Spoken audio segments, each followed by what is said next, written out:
Hello, and welcome to The Essential Reads. My name is Isaac, and my goal is to bring to you a bunch of classic audiobooks in an easy and accessible way. We are continuing with Pride and Prejudice by Jane Austen, and we are on chapter 31, and officially over halfway through the book. It is about 33 degrees inside my little studio. I am dying, but I'm going to try my best. I've got a giant bottle full of water that is cold-ish, but not so cold that it's going to hurt my voice, because again, I do this for a job and cold water isn't great for all of that stuff. Let's dive in. Pride and Prejudice by Jane Austen. Chapter 31. Colonel Fitzwilliam's manners were very much admired at the parsonage, and the ladies all felt that he must add considerably to the pleasure of their engagement at Rosings. It was some days, however, before they received any invitation thither, for while there were visitors in the house, they could not be necessary, and it was not till Easter Day, almost a week after the gentleman's arrival, that they were honoured by such an attention, and then they were merely asked on leaving the church to come there in the evening. For the last week, they had seen very little of either Lady Catherine or her daughter. Colonel Fitzwilliam had called at the parsonage more than once during that time, but Mr Darcy they had only seen at church. The invitation was accepted, of course, and at a proper hour they joined the party in Lady Catherine's drawing-room. Her ladyship received them civilly, but it was plain that their company was by no means so acceptable as when she could get nobody else. Her ladyship received them civilly, but it was plain that their company was by no means so acceptable as when she could get nobody else. And she was, in fact, almost engrossed by her nephews, speaking to them, especially to Darcy, much more than any other person in the room. Colonel Fitzwilliam seemed really glad to see them. Anything was a welcome relief to him at Rosings, and Mr. Collins's pretty friend had moreover caught his fancy very much. He now seated himself by her, and talked so agreeably of Kent and Hertfordshire, of travelling and staying home, of new books and music, that Elizabeth had never been half so well entertained in that room before, and they conversed with so much spirit and flow as to draw the attention of Lady Catherine herself, as well as of Mr. Darcy. His eyes had soon and repeatedly turned towards them with a look of curiosity, and that her ladyship after a while shared the feeling was more openly acknowledged, for she did not scruple to call out, "What is it that you are saying, Fitzwilliam? What is it you are talking of? What are you telling Miss Bennet? Let me hear what it is." "We are speaking of music, madam," said he, when no longer able to avoid a reply. "Of music? Then pray speak aloud. It is, of all subjects, my delight. I must have my share in the conversation if you are speaking of music. There are few people in England, I suppose, who have more true enjoyment of music than myself, or a better natural taste. If I had ever learned, I should have been a great proficient, and so would Anne, if her health had allowed her to apply. I am confident that she would have performed delightfully. How does Georgiana get on, Darcy?" Mr. Darcy spoke with affectionate praise of his sister's proficiency. "I am very glad to hear such a good account of her," said Lady Catherine, "and pray tell her from me that she cannot expect to excel if she does not practice a great deal." "I assure you, madam," he replied, "that she does not need such advice. She practices very constantly." "So much the better. It cannot be done too much. And when I next write to her, I shall charge her not to neglect it on my account.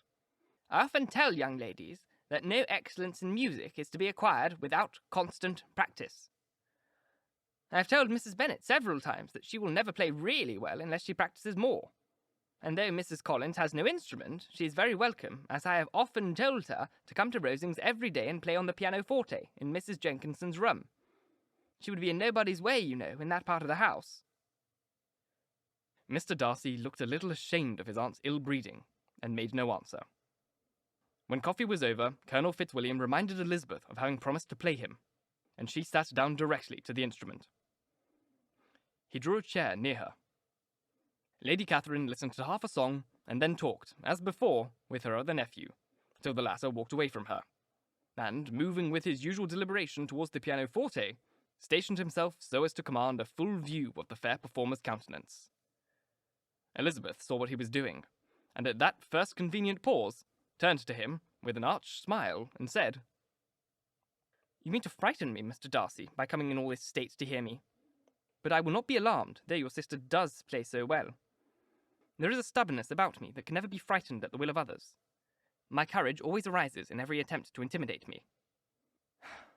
I shall not say that you are mistaken, he replied, because you could not really believe me to entertain any design of alarming you. And I have had the pleasure of your acquaintance long enough to know that you find great enjoyment in occasionally professing opinions which in fact are not your own. Elizabeth laughed heartily at this picture of herself, and said to Colonel Fitzwilliam, Your cousin will give you a very pretty notion of me, and teach you not to believe a word I say. I am particularly unlucky in meeting with a person so well able to expose my real character in part of the world where I had hoped to pass myself off with some degree of credit. Indeed, Mr. Darcy, it is very ungenerous in you to mention all that you knew to my disadvantage in Hertfordshire, and give me leave to say, very impolitic too, for it is provoking me to retaliate, and such things may come out as will shock your relations to hear. I am not afraid of you, he said, smilingly.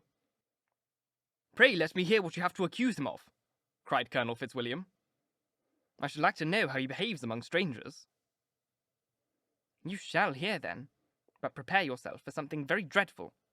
The first time of my seeing him in Hertfordshire, you must know, was at a ball, and at this ball, what do you think he did?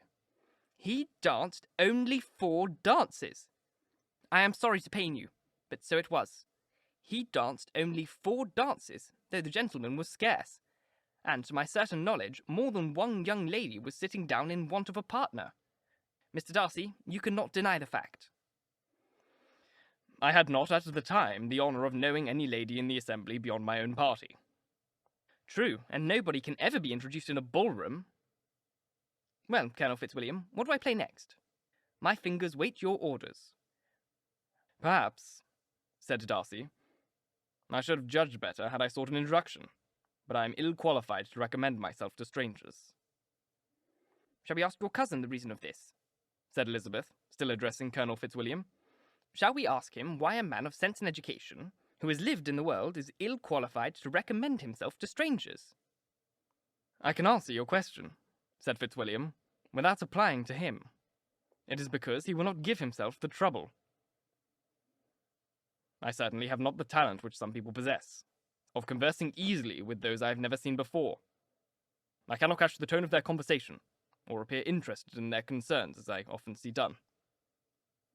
My fingers, said Elizabeth, do not move over this instrument in the masterly manner which I see so many women do. They have not the same force or rapidity, and do not produce the same expression. But then I have always supposed it to be my own fault, because I would not take the trouble of practising.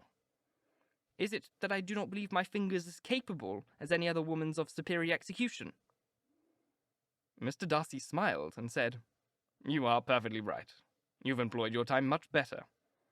No one admitted to the privilege of hearing you can think anything wanting. We, neither of us, perform to strangers. Here they were interrupted by Lady Catherine, who called out to know what they were talking of. Elizabeth immediately began playing again. Lady Catherine approached, and, after listening for a few minutes, said to Mr. Darcy, Miss Bennet would not play at all amiss if she practised more, and could have the advantage of a London master. She has a very good notion of fingering, though her taste is not equal to Anne's. Anne would have been a delightful performer had her health allowed her to learn.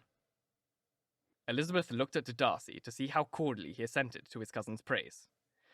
But neither at that moment, nor at any other, could she discern any symptom of love, and from the whole of his behaviour to Mr. Borg, she derived this comfort for Miss Bingley, that he might have been just as likely to marry her, had she been his relation. Lady Catherine continued her remarks on Elizabeth's performance, mixing them with many instructions on execution and taste. Elizabeth received them with all the forbearance of civility, and at the request of the gentleman, remained at the instrument till her ladyship's carriage was ready to take them all home. Thank you so very much for listening. If you enjoyed, please like, comment, share, all that jazz, and if you really enjoyed, do subscribe, because there is more to come. If you listen to our podcast, please leave a review, as it's the easiest way to get this in front of as many people as possible, and reading your reviews really makes my day. If you want to listen further, you can go to the Patreon, where I have exclusive audiobooks, and you directly support me in doing this as my job, which would be great. My god, it's just so hot in here, I can hardly think. Once again, thank you very much for listening, and until next time, bye-bye.